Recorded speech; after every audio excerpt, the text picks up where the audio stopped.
Hey everyone, welcome back to my channel. So আজকের ভিডিওতে আমি লাড্ডু গোপালের জন্য এই ড্রেসটা বানাবো। খুবই সিম্পল আর কটনের এটা, আর গোপালকে পরেও খুব সুন্দর লাগছে, দেখতে পাচ্ছ। সো এই ড্রেসটা আমি গোপালকে মেজারমেন্ট করে বানিয়ে দেখাবো, যাতে যে কোনো সাইজের গোপালের জন্য তোমরা এটা বানাতে পারো। তো তোমাদের এটা কেমন লাগলো অবশ্যই কমেন্টে জানাবে, আর যদি কোনো ডাউট থেকে থাকে তাহলে সেটাও আমাকে কমেন্ট করে জানাতে পারো। আমি অবশ্যই তোমাদের ডাউট ক্লিয়ার করার চেষ্টা করব। আর যারা এখনও সাবস্ক্রাইব করনি তারা তাড়াতাড়ি সাবস্ক্রাইব করে নাও, আর ভালো লাগলে অবশ্যই লাইক করো। তাহলে চলো দেখে নিই কীভাবে আমি গোপালের মেজারমেন্টটা নিচ্ছি। তো এখানে আমি ড্রেসটা খুলিয়ে নিয়েছি, আর যদি এভাবে ন্যাপি পরানো থাকে গোপালের, তাহলে ন্যাপির উপর দিয়ে না মেপে ন্যাপিটা একটু নামিয়ে নিয়ে তারপরে আমরা মেজারমেন্টটা নেব। তো ফার্স্টে আমি কোমরের মেজারমেন্টটা নিয়ে নিচ্ছি এখানে। তো কোমরের কাছে এরকম রাউন্ডভাবে ঘুরিয়ে আমি মেজারমেন্টটা নিয়ে নেব। তো এটা আমার আসছে 4.1 ইঞ্চ আসছে আমার। তো এটা আমি লিখে নেব এবার। দেখতে পাচ্ছ 4.1 ইঞ্চ এসছে এটা। তো এর সাথে আর কি মেজারমেন্ট আমাকে অ্যাড করতে হবে, কতটা কি, সেটা আমি লাস্টে দেখাচ্ছি। আগে আমি সব মেজারমেন্টগুলো লিখে নিই, সমস্ত মেজারমেন্টগুলো নিয়ে নিই, তারপরে সেটা তোমাদের বলছি যে এর মধ্যে কি অ্যাড করতে হবে। আমি এখানে লিখে নিয়েছি কোমর। আর এবার আমরা যে জামার যে ঘেরটা হয় নিচের, তো সেটার লম্বাটা কতটা আমরা রাখবো সেইটা আমরা মেপে নেব। আর সেটা আমরা মাপবো এইভাবে, এই কোমরের উপরটা থেকে, যেখানটা থেকে ন্যাপিটা পরানো আছে ওখান থেকে নিয়ে একদম পায়ে নিচটা অবধি আমরা মেপে নিচ্ছি। আর পায়ের যে ভাঁজটা আছে সেই ভাঁজটা যেভাবে গোলভাবে আছে, আমরা মেজারিং টেপটা সেই রকম রাউন্ডভাবেই আনবো, আমরা স্ট্রেট কিন্তু আনবো না।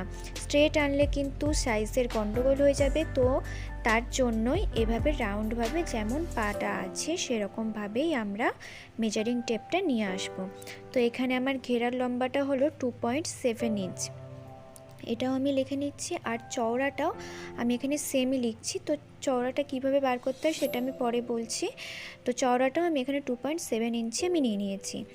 এবার উপরের যে টপটা বানাবো সেটার মেজারমেন্টগুলো আমি নিয়ে নেব।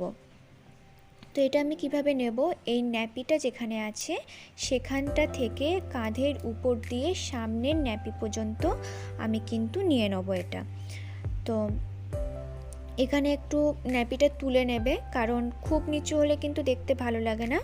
তো সেইভাবেই তোমরা বুঝে শুনে নেবে মেজারমেন্টটা। তো এখানে আমার হয়েছে 3.5 ইঞ্চি। টপের লম্বাটা যেটা আছে সেটা আমি নিয়ে নিয়েছি, আর সেটার লম্বাটা হচ্ছে আমার 3.5 ইঞ্চি এসছে। এবার আমি চওড়াটা নিয়ে নেব, যে কতটা চওড়ার দিকে আমাকে টপটা রাখতে হবে সেটা নিয়ে নেবো। আর সেটা নেব এইভাবে কাঁধের এক পাশ থেকে আরেক কাঁধ পর্যন্তই আমি এইভাবে মেজারমেন্টটা নিয়ে নেব। সো এখানে আমার এটা চওড়াটা হচ্ছে 2.1 ইঞ্চ হচ্ছে। তো এখানে আমি প্রত্যেকটা মাপ লিখে নিয়েছি। এবার এখানে কি অ্যাড করতে হবে সেটা দেখে নিই চলো। তো এখানে যেটা করব, ঘেরার লম্বা যেটা আছে সেখানে আমরা 0.5 ইঞ্চ প্লাস করব। ঘেরার যে লম্বার দিকটা হবে সেটা আমরা 0.5 ইঞ্চ আমরা প্লাস করে নেব। আর যে চওড়ার দিকটা হবে সেখানে আমরা 20 গুণ করে নেব, মানে 20 ইঞ্চি কিন্তু নয়, জাস্ট শুধু 20 আমরা এখানে গুণ করে নিচ্ছি। 2.7 সাথে আমরা 20টা গুণ করে নিচ্ছি এখানে। তো তোমরা ক্যালকুলেটারে এটা গুণ করে নেবে। আর এটা আমার গুণ করে বেরোচ্ছে 54 ইঞ্চ। চওড়ার দিকটা আমি 54 ইঞ্চ নিয়ে নেব। আর যে মেজারমেন্টগুলো আছে টপের লম্বা আর চওড়া, সেই দুটোতেই আমি +1 করে দেবো। দুটো মেজারমেন্টেই আমি 1 ইঞ্চ করে প্লাস করে নেব। আর কোমরের যে মেজারমেন্টটা নিয়েছি সেটাতেও আমি +1 অ্যাড করে নেব, কারণ আমাদের সেলাইতেও একটু মোড়াবে, তো সেই কারণে আমরা +1 করে এক্সট্রা নিয়েছি। তো এবার কাপড়গুলো কেটে নিই। তো এখানে আমি কেটে নিয়েছি আমার মেজারমেন্ট অনুযায়ী। টপের লম্বা এখানে আমি নিয়েছি 4.5 ইঞ্চ আর চওড়া এখানে আমি নিয়েছি 3.1 ইঞ্চ। তো এইভাবে এবার দু সাইডটা আমরা ফোল্ড করে নেব লম্বার দিকটাতে। আর এখানে আমি ঘেরার যে কাপড়টা সেটাও আমি কাটিং করে নিয়েছি আর নিচের দিকটা আমরা স্টিচ করে নিয়েছি। তো নিচের দিকটা মোড়ানোর পর আমার কিন্তু পুরোপুরি যেটা আমার বেরিয়েছিল 2.7 প্লাস 0.5 ইঞ্চ, যেটা হচ্ছে 3.3 ইঞ্চ হচ্ছিল। তো 3.3 ইঞ্চি কিন্তু আসছে এখানে। আর লম্বাতে যেটা আমার এসেছিলো 54 ইঞ্চ, তো সেটা থেকে আমি একটু এক্সট্রা নিয়েছি কারণ দু সাইডে আমাকে মোড়াতে হবে, তো সেরকমভাবে নিয়েছি আমি। আর এবার এইভাবে প্লিটসগুলো দিয়ে নেবো একটু ঘন ঘন করে। তো আমি এই সেলাইগুলো করে নিই, তারপর তোমাদেরকে দেখাচ্ছি এরপর কি করতে হবে।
তো এখানে আমি প্লেটসগুলো দিয়ে নিয়েছি। এবার যেটা করব, এরকম একটা সরু একটা স্ট্রিপ কাট করব আর দড়িটা পরানোর জন্য এখানে আমি এভাবে মুড়িয়ে সেলাইটা করে নেব। মাঝখানে দড়িটা রেখে এভাবে পুরোটা করে নেব। আর উপরের টপটাও আমি দু সাইডে সেলাই দিয়ে নিয়েছি। এবার এইভাবে ফোল্ড করব, ফোল্ড করে গলার কাজটা আমি কেটে নেব। বেশি বড় কাটবো না, সামান্য খুব ছোট করে, আর পিছনটা এইভাবে কাট দিয়ে নেব।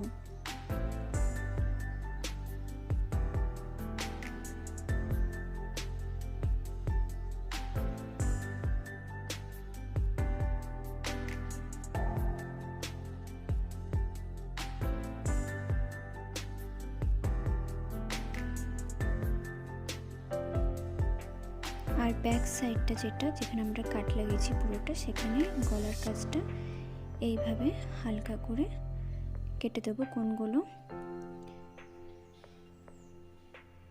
সামান্য, খুব বেশি না, অল্প করে আমি কেটে নিচ্ছি এখানে।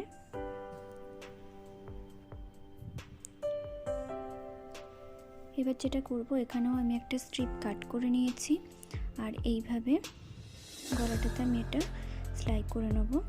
যেমনভাবে পাইপিং সেলাই করি আমরা, তো সেইভাবে এটা পুরোটা করে নেব। আর এটা আমি তেরছা কাপড়টা নিয়েছি, তো গোল রাউন্ডটা করতে কোনো প্রবলেম হবে না।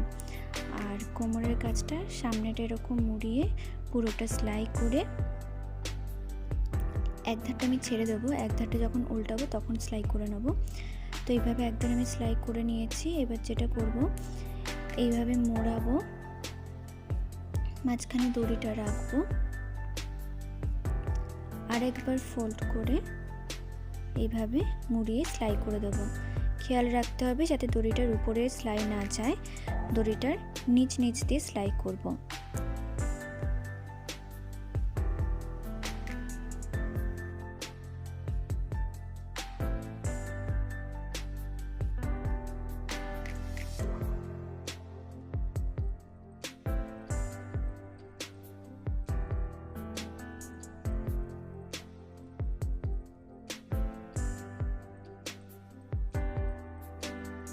সেলাইটা আমি দিয়ে নিয়েছি আর দেখতে পাচ্ছ খুব ভালোভাবে ফিনিশিংটা এসছে। এবার আমি উপরের টপটা রেডি করে নেব। পাইপিংয়ের মতো করে আমি পুরোটা রেডি করে নিচ্ছি।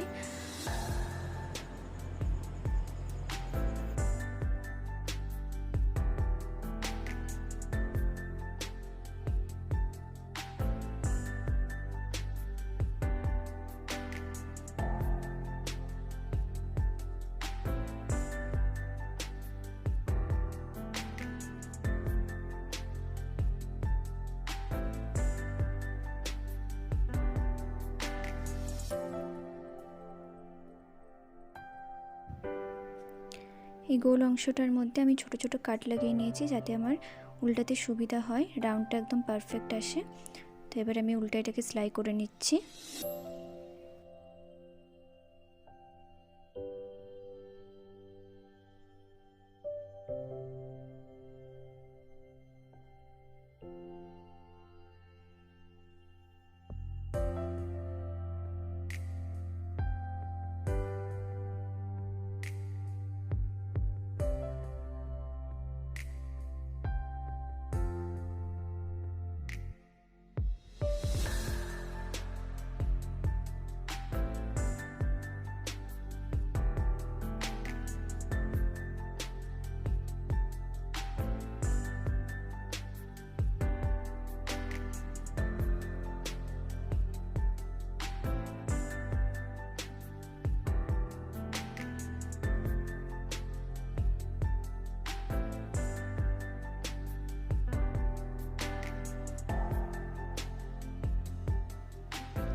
এখানে আমার দুটোই রেডি হয়ে গেছে, নিচেরটা আর উপরের টপটা।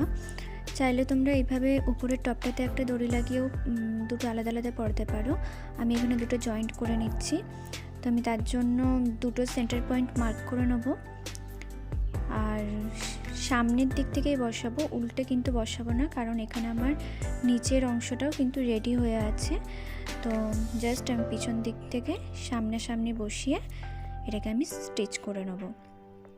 আর আমরা এখানে 0.5 ইঞ্চি এক্সট্রা নিয়েছিলাম, তো তার জন্য একটু নিচ করে বসাবো। আর যাতে দড়ির উপরে না সেলাই করি সেটা কিন্তু খেয়াল রাখতে হবে। তো এইভাবে আমি পিন লাগিয়ে নিচ্ছি।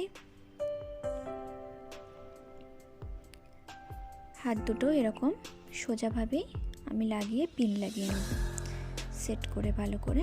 আর এখানটা আমি সেলাই করে নেব।